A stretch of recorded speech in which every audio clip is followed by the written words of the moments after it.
بسم الله الرحمن الرحيم، والصلاة والسلام على أشرف المرسلين. إخواني أخواتي الكرام، السلام عليكم ورحمة الله وبركاته.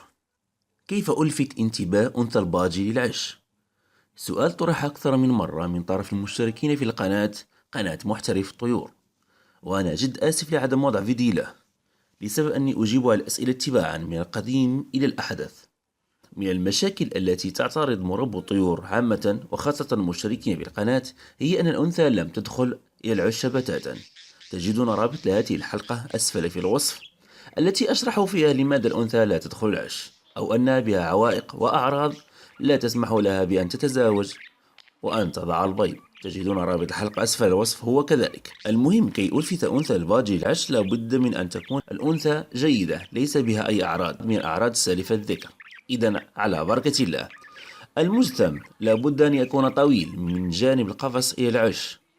العش لابد أن يكون خارجي، وإن أمكن وضع عش آخر إذا كان القفص كبير نوعا ما. إعطاء البيض المسلوق مرتين في الأسبوع. إعطاء الكورفوس مرتين في الأسبوع. وضع القفص في مكان آمن كي تطمئن الأنثى وتدخل العشة. إبعاد أي شيء يعيق هذه العملية التي تقوم بها الأنثى، لأنها إذا كان شيء يخيفها بجانب القفص لن تدخل أبدا.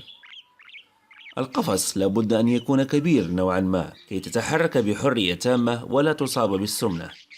إبعادها عن التيارات الهوائية المسببة للأمراض والخمول. تسميعها هذا الصوت كل يوم.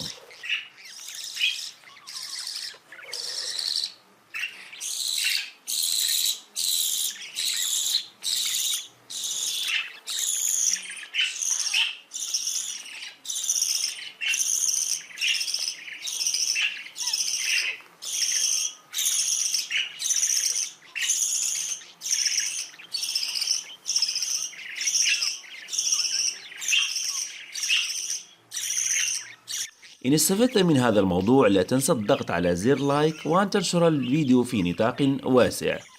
في رعاية الله.